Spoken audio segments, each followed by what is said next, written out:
Hi, brothers and sisters. Just wanted to come on here and share a dream I had a while back about Obama getting assassinated. I wasn't going to share this, but after Trump's assassination attempt, I kept getting pushed to share. But first, I want to ask, what on God's green earth happened on that unfaithful day? From what I heard, people seen this suspicious character climbing onto the rooftop with a rifle.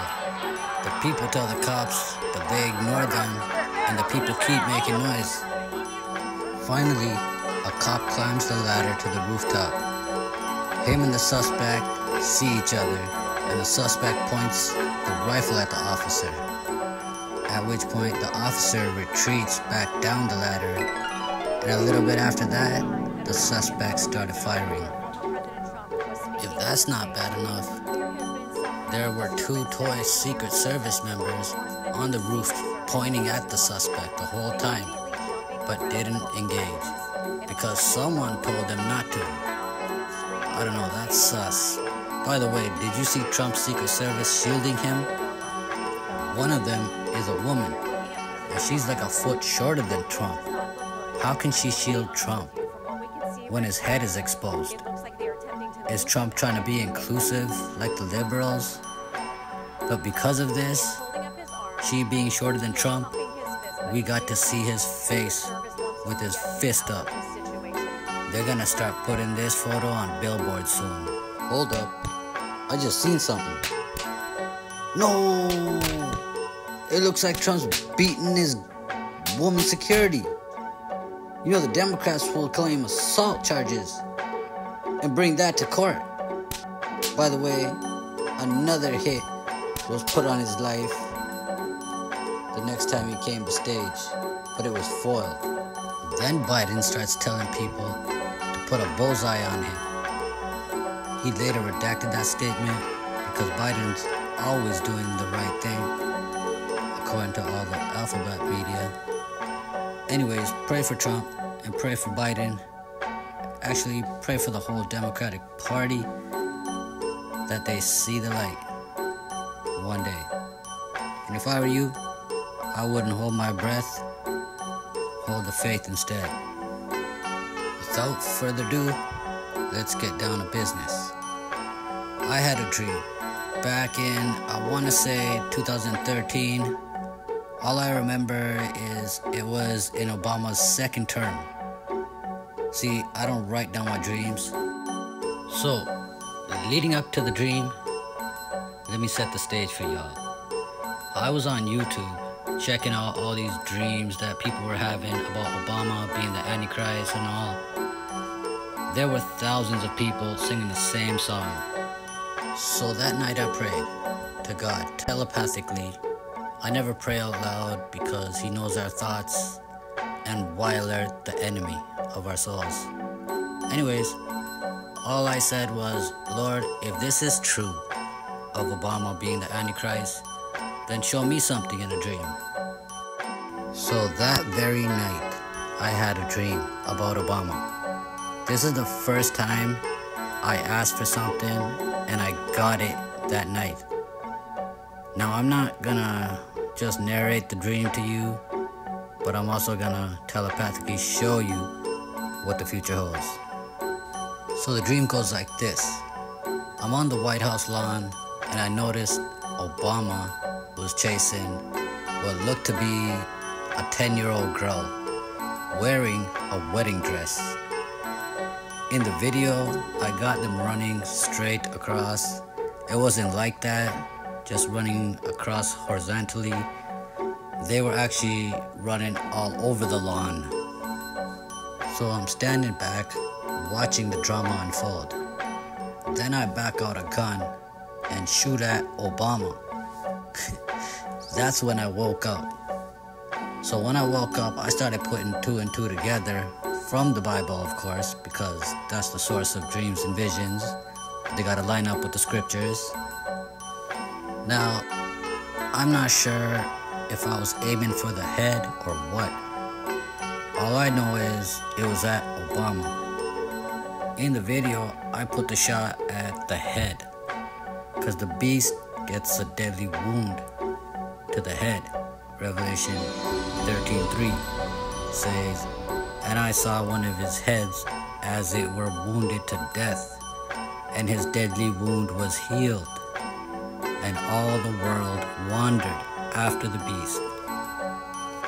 If you want further details, you can go to Zechariah 11:17. "Woe to the worthless shepherd who deserts the flock. May the sword strike his arm and his right eye.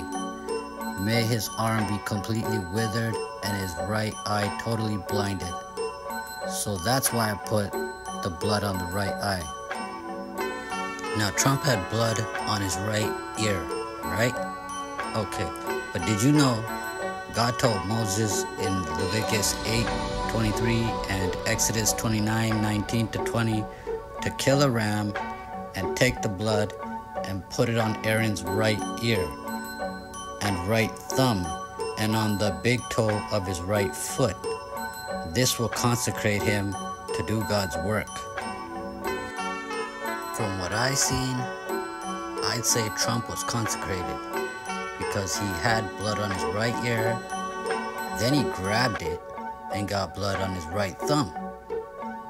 I'm not sure about the big toe on the right foot, but I did hear Trump say, "Let me get my shoes," which means they were off.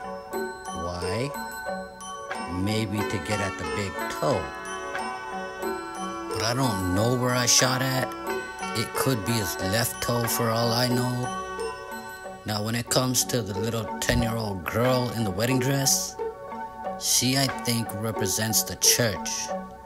Paul talks about presenting the church as a pure virgin bride in 2 Corinthians 11:2. Now, I'm kind of divided on this because the young girl could represent Israel because she's also referred to as God's bride, and Israel was only born in 1948, so it's fairly young nation, so she could represent Israel or the church. Either way, it seems like Obama's gonna come back on the scene one day, maybe as president of the world. Then, while he's persecuting the church or Israel, someone's gonna try to take him out. Remember, because he survives the deadly head wound. Oh, and it's also mentioned right in the beginning of the Bible in Genesis 3:15. "And I will put enmity between thee and the woman, and between your seed and her seed. It shall bruise thy head, and thou shalt bruise his heel." This is clearly talking about the Son of God, Jesus, getting his heel bruised because it was nailed to a cross for you. But notice the Holy Spirit also tells us what will happen to the son of Satan, the Antichrist. He gets a bruise on his head, but Antichrist comes back to life. How? From a gunshot? It could be his first miracle. Or maybe the Antichrist dies and Satan possesses his body and reincarnates him, because Satan gets kicked out of heaven in Revelation 12. Then in chapter 13, the beast comes back to life, just like Christ. I don't know, that's my dream. Take it to the Lord for confirmation, or just read the word. This is getting long, and by the way, I would never hurt anyone. My last fight was in grade 7 when I got baptized. We don't fight flesh and blood, but against Satan's team, Ephesians 6:12. And we don't want to fight Satan's evil spirits either, but they bring it to us because they want our souls. So we have no choice but to do what Trump said, fight. See, we conquer the wicked with love. We don't know no war, hatred, jealousy. Love is the international language. Burn your grudge. Just be the humble bride of Christ. This world's going to hell in a handbasket. Get your popcorn ready and chill. After, of course, pressing that subscribe and like button. If you're into dreams, this is the place to be. I gotta make a video of the 2 Jesus dreams I had. but maybe not, because people get jealous. They judge the cover, you know. I don't want to be offending my brothers and sisters, so I keep it on the low, and that's how I roll. Can someone